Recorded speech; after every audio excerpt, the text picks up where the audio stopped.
So what about the wide receivers? Another deep class of wide receivers, probably the Yeah. third, fourth year in a row. Jordan Addison was a big one that got hurt against Utah, unfortunately. Hopefully he's Yeah. okay. A lot of people think is the best one. Jackson Smith-Njigba, another one from Ohio State, who I think is the best one right now. But there's a lot of guys. Marvin Mims, Boutte from LSU. Is there any that stand out to you right now as being leaps and bounds ahead of the others in this current draft right now? Yeah, 100%. Quentin Johnston at TCU. Okay. I mean, all those guys that you just named right there, they're good. But they have their issues. Boutte's struggled to get into the game this year. Classic Brian Kelly. Brian Kelly, Jaden Daniels. It's both of them that struggled to get him in the game, but he struggled, and that's concerning as an NFL guy. Addison's hurt, so we don't know what that status looks like. You might be looking at another Drake London type situation where he has a serious injury and someone might take a chance on him high. But Quentin Johnston's looked great. He's got a big body, very 6'3", 220 type body. So he can be your boundary guy. He can be your number one. And he's got great speed. And he's had 3 or 4 really, really big productive games this year. They against Kansas and the comeback this past week against Oklahoma State. He looked good too. So I think that's kind of the guy I think right now NFL teams are circling and saying, this is somebody that we're going to target really high, and he might not make it out of the top 10. Are you surprised of Jalen Hurts' success all season on your Philadelphia Eagles? Because a lot of people are. I don't know why. I think the guy has a tremendous ability, but Alabama quarterbacks don't bode well. I know he played for Oklahoma, but he's an Alabama obviously, recruit who transitioned to Oklahoma. Are you surprised with his success? And with Philadelphia, have the opportunity to have 2 first-round draft picks this year. They're fully loaded, and their team is as good as they are right now. Are you surprised of their success with Jalen Hurts? No, I'm not surprised at all. Back in that draft process, that was one of the first years that I really was involved with, draft Twitter and all that different stuff, and starting to really, I think I launched my first website that year, Draft Right. But Jalen Hurts is one of my guys that I'd pound the table for. I thought that he was vastly underrated and people weren't paying enough attention to him because he had a linear progression throughout his entire career where he just got better every game. He did something, he improved on something every single game. And he's continued that. As the quarterback for the Philadelphia Eagles over the last couple of years. It was enough to where they were willing to trade and take a giant cap hit to move Carson Wentz, after paying him a crazy contract. And I think when they moved him, it was the biggest cap hit in NFL history. Nobody had ever moved, a player and paid him that much money to leave. And so I think when something like that happens, it tells you a lot about the personality and the leader that you have, at that position. And he's just, look at what he did when he got benched for Tua back at Alabama, is he didn't try to transfer and leave and go somewhere else. He stuck it out. And he said, I know that I've struggled to read defenses and I struggle to throw the football. So I'm going to sit here, behind the scenes and I'm going to work and build all of that and get better. And he did, and we saw that when he stepped in the SEC championship game for the injured Tua, and it brought them back to beat Georgia, and so I knew that he had it in him. Now, did I think that he would be as great of at the MVP level that he is right now? No, I didn't expect to see that this soon. But it doesn't surprise me that he's here, and the Eagles are the only undefeated team in the NFL. Georgia's game plan against Alabama should just be simply keep their starting quarterback healthy. Maybe they can win. Maybe this time we'll get him. Yeah, no. Well, they did. It worked. They won a natty, and they kept Bryce Young healthy. So right.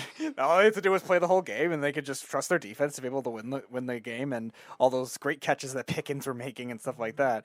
That's all they had to do. So my question is with the Eagles, obviously they're a very complete football team right now, but is there anything either conceptually or maybe a position that you think they might be lacking, the one thing that maybe they could get at the trade deadline, or a specific player or position that you think? Yeah, so I think as crazy as it sounds to say, because they played so well and they have guys sitting, in depth when they don't start to play well, but I think linebacker is still kind of the iffy part here. Kaiser White has played outstanding, yes, this year.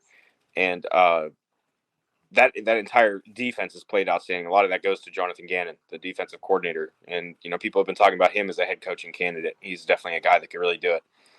But I think that linebacker is still kind of something iffy. Nakobe Dean, he comes off that injury that he had during the pre-draft process. And I think that's part of the reason why he hasn't started playing yet. But if you could get another linebacker, decent at a decent price, I think you do that. Otherwise, I think the Eagles are pretty comfortable where they're sitting right now, and they're just going to sit pat unless there's more injuries on the offensive line, which, there were a few of them Sunday night against the Cowboys. So I think that might be a little bit, concerning too. But whether that's a long-term injury and you need to adjust to that or not, we don't know yet. We are talking to Football Sapient owner and scouting consultant John Vogel. Last question for me, John. Micah Parsons, who has been fantastic. The guy has been a wrecking machine ever since he stepped on the field. Everybody, a lot of teams passed up on him. The Giants, who a lot of people thought was going to draft him, passed up on him. The Cowboys, where he wanted to go, where his family wanted him to go. He goes to his team, the team that he wanted to play for. And when he went on that stage and he picked up that jersey and that hat, he said, I'm going to be an absolute wrecking machine, and people are going to know my name by the end of the season. Boy, did they ever. He was, he won Defensive Rookie of the Year. He was almost Defensive Player of the Year. I think he was second or third in the voting. Mm-hmm. He was fantastic. This year, he's just been scary good, too. It's ridiculous what this guy does. And he looks so small as a pass rush. He doesn't look like J.J. Watt. He doesn't look like Aaron Donald or any of these freaking magnificent pass rushers. He's just a small, fast guy that can get to the quarterback every single time, no matter who's taking him. Double, triple team. For some reason, he gets behind and he just causes havoc. Are you surprised that Micah Parsons is this good? Yes. Yes, I am. So when he came out, I had a lot. The concern that I had was he played all over the defense at Penn State. He played safety. He played linebacker, inside, outside. He played a little bit of defensive end. And he looked good at all of it. But a lot of times when you see a player like that at the college level and they play a lot of different positions, a.k.a. I'm going to give you an example from the previous year, Isaiah Simmons. Yeah. Was a guy that played all of those different positions. He even played in the slot, at Clemson. And everybody thought he was going to be this stud linebacker, and he struggled to find a place on that defense in Arizona. He started to, but, there's no position that he's great at. That's the whole point of being a pro, right, is that you are great at something. And while he's a great athlete and he can play all these positions, he didn't see him do it playing great at any one of those positions. And so that's kind of where I thought Micah Parsons was when he came out last year. And plus, he didn't play in 2020. I think he had an injury or something that prevented him from playing that COVID season. Or if he opted out. No, I think he completely opted out. He was one of the Penn State had many guys that did that year. But I just remember he didn't play 2020. So we were going off of what we'd seen his first 2 years. We didn't know where he was, didn't know if he'd progressed on anything, so we hadn't seen it. And so, that was my concern, was that he wasn't going to find a place. But has he found a place? It's what you talked about. It's the fact that he's not big like J.J. Watt and all these giant pass rushers, Myles Garrett, that we see. It's the fact that he is sturdy enough and quick enough to where he can get under blocks and he just flies by people because he gets lower than they can. And he just keeps getting lower. You keep adjusting to him and he keeps adjusting to you. That's crazy. And that's what's made him so successful.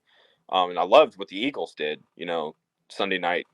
Finding a way to slow him down, which was, hey, make him the key defender. He wasn't 100% healthy in that game. He played because... No, he wasn't, but you forced him to make a choice, right? Of course. Am I going to defend a pass and go with this receiver, or am I going to take away Jalen Hurts and his ability to run? We're going to see more teams that are able to do that. They're going to throw that at him, and he's going to learn. I'm saying that confidently. He's going to learn how to adjust to that. So my last question is about your Tennessee football team. What was your reaction as a fan of the Alabama game? Were you surprised? And also, long-term outlook for the rest of the season. Now, you mentioned the Georgia game. They got Kentucky this week as well. What do you think is the ceiling for this Tennessee team? Yeah, tough one. I think the biggest thing about Tennessee, well, I guess my reaction first, because that was the first part of the question. Yeah. First win in 15 years. I was actually on drill weekend with the National Guard, and I was doing duty at the same time as the game, and so I was sneaking out of my duty to go outside and pull it up on my phone.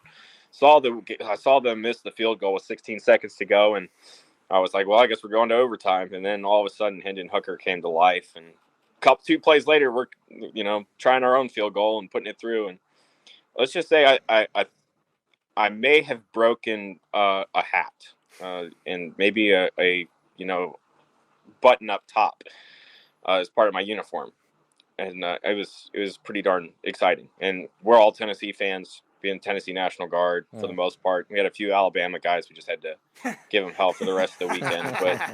But 15 years overdue. Just kind of remind them who's dad. Now Who's it doesn't your matter. dad? The past is dead. The past is dead, and we're on top. So just cradle the baby. Just cradle the baby, like you saw. Yeah, exactly. Just cradle him. Every time I've been concerned with this team this year, going into LSU, I was concerned with them because LSU is a very good defense, and up to that point had played extremely well. That was not a problem for them. So I know that they can go up against a great defense. They can put points on the board. The other thing that I was kind of worried about when against Alabama was, can you win a shootout? And they showed absolutely they can win a shootout. And so I think that really the sky's the limit at this point for Tennessee. Realistically, I don't think you can expect them to beat Georgia. I think it's going to be a very close game. Georgia has shown some issues this year, which I think I've talked about a little bit on Twitter, specifically with how to confuse Stetson Bennett. So there's a blueprint out there already on it. And so I think that's going to help them a lot. But overall, the ceiling is the national championship. And I think at the very worst, this team's going to be, 10-2, 11-1. Before I let you go, I just one question for you. Who wins rookie of the offensive rookie of the year? Who wins defensive rookie of the year in the NFL? Oh, yeah, that's a tough one. Honestly, I think offensive rookie of the year, the guy that really has stood out the most, Garrett Wilson was doing a great job until Zach Wilson came back. He had a good repertoire that he built. It looked like in game with Joe Flacco. He's going to have to build that with Zach Wilson. But the guy that I think that is the guy that I came on this show last time I was on and didn't talk very positively about, it's Drake London. And Drake London's been great for the Atlanta Falcons, and he's got a good chemistry going with Marcus Mariota. I think that he's got a really good shot at that. And defensively, I think it's going to be a toss-up between a couple Texans, as crazy as that sounds. You've got, Jalen Petre's playing extremely well, but so is Derek Stingley Jr. If Stingley can stay healthy this year. How about Sauce? He's not ready to jump the gun yet. How about Sauce? He's trying to get the expectations back up. I think it's going to be a tight race, but, I think it's going to go to a DB ultimately right now. I think that's where the bulk of the talent. Could you imagine the offensive rookie of the year and defensive rookie of the year come off the Jets? Breece Hall and obviously Sauce Gardner, 1 and 2 defensive and offensive. That would be a fantastic That'd be insane. Class. That would be insane, but I think the biggest thing about offensive and defensive rookie is the fact that it's media voted. Yes. And I think sometimes that's a problem coming from, a guy that's worked in media for a long time. And the issue with it is there's a lot of media guys, they cover football, but they don't know football, and so they're looking in numbers and they're going, oh, this guy, he did this and that. I think that's what hurts Breece Hall. And I think that's what potentially might hurt Sauce Gardner, is if they don't have the stats to line up with people at the end of the year. They have a couple tough games, and they're not going to. I always said there should be. Yeah, the I always said there stats should be are a good. shutdown corner award. Right now they look great. The stats are good. I mean, if you look at right now, and you look the Texans, yes, you have Stingley. He's playing well, but he's given up 2 touchdowns. Sauce Gardner probably shouldn't have given up that other touchdown, or shouldn't have been his touchdown. If you look at where he is, he's given up 1 touchdown. His percentages in his rating it's amongst the top 5 in the league. This is a rookie. And then Breece Hall, he's right now averaging 9.6 a carry. I mean, I'm hearing you, man. I'm hearing you, Earl. But here's the thing: is you got to have the bulk stats, yards, tackles, sacks, interceptions, touchdowns. Well, he has 1 interception, Sauce Gardner. If he has 2 or 3 as a rookie, he should have 2. being that it was a pick six. He should have scored that. I don't should've. understand. Should've. That didn't make any sense. They called a penalty. I have no Oh, idea. damn it, LaMarcus Joyner. But I When in think doubt, just blame him.